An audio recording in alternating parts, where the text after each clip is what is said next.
আচ্ছা। না, আমার মনে হয় যে অনেকদিন পরে আমাদের ম্যাচ ফিজ বেড়েছে, বোর্ড হেল্প করছেন আমাদের, এটা অবশ্যই এটা অ্যাপ্রিসিয়েট করার মতো বিষয়। অবশ্যই ডিসঅ্যাপয়েন্টিং। আমার মনে হয় যে ওভারঅল যদি পুরো ম্যাচটা আমি বিশ্লেষণ করি, আমরা খুব একটা ভালো ক্রিকেট খেলিনি, এবং যার কারণে ম্যাচ হারা। অতিরিক্ত আপসেট এটা আসলে বলবো না, কারণ এটা একটা ইন্টারন্যাশনাল ম্যাচ ছিল। আমার মনে হয় আপসেট ভালো করিনি, এই কারণেই আর কি। না, অবশ্যই আমার মনে হয় এরকম স্পোর্টিং উইকেটেই খেলা উচিত। উইকেট খুবই ভালো ছিল, ব্যাটসম্যানদের জন্যও যেরকম সুবিধা ছিল, বোলারদের জন্যও টুকটাক হেল্প ছিল। সো আমার মনে হয় যে এখান থেকে আসলে আবার পেছনে তাকানোর প্রয়োজন নেই। আমার মনে হয় যে সামনের ম্যাচে ওই ধরনের উইকেট থাকাই উচিত, এবং আমি বিশ্বাস করি যে আমরা সামনের ম্যাচেও এই ধরনের স্পোর্টিং উইকেটেই খেলবো। আমার নর্মালি আমি সবসময় রানের জন্য চিন্তা থাকে, স্কোরিং অপরচুনিটি পেলে ওইটাই প্ল্যান থাকে।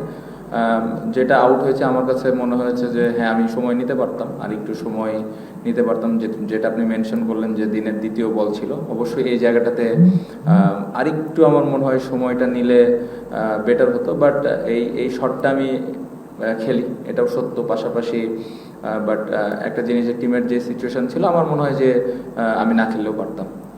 প্রশ্ন এবং উত্তর দুটাই আপনি দিয়ে দিয়েছেন। আপনি নিজেই বললেন যে পারফরমেন্স করে ভ্যালুটা আসলে আবার তৈরি করতে হবে। সো এখন কিন্তু পারফরমেন্স নাই দেখে হয়তো ভ্যালুটা একটু কম নিচের দিকে যাচ্ছে। সো আমার মনে হয় যে পারফরমেন্স যখন আবার ভালো হবে বাংলাদেশ দলের, এটা অটোমেটিকলি ওপরের দিকে যাবে। সমস্যা কি আসলে এইভাবে বলা মুশকিল।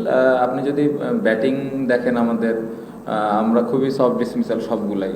খুব আমার মনে হয় না যে খুব বেশি ভালো বলে আমরা উইকেট দিয়ে এসেছি। সো আমার মনে হয় এখানে স্কিলের থেকে মেন্টাল অনেক ব্যাপার থাকতে পারে, যার যার পার্সোনাল আউট নিয়ে তারা বলতে পারে। বাট আমার মনে হয় যে এই জায়গায় আরেকটু রেসপন্সিবিলিটিস থাকা উচিত ব্যাটসম্যানদের, স্পেশালি যারা আমরা সেট হয়ে আউট হয়েছি।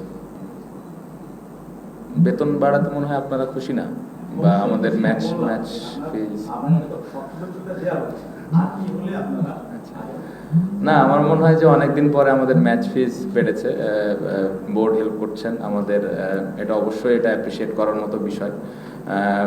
আর কি হলে আসলে আমরা ভালো করব জিনিসটা এরকম না। জিনিসটা আমার কাছে মনে হয় যে ভালো ক্রিকেট খেলাটা খুব ইম্পর্টেন্ট। ভালো ক্রিকেট চেষ্টা থাকাটা, দায়িত্ব নিয়ে খেলাটা খুব ইম্পর্টেন্ট। আমার মনে হয় যে আমরা যেভাবে ক্রিকেট খেলছি, এটা অবশ্যই আমাদের এই দায়িত্বটা নিতে হবে যে আমরা ভালো করতে পারছি না। এখন কিভাবে ভালো করতে হবে, এটা সবাই মিলে আলাপ করে বসে ওই ধরনের প্রিপারেশন প্র্যাকটিস নিয়ে আসলে করতে হবে। আমি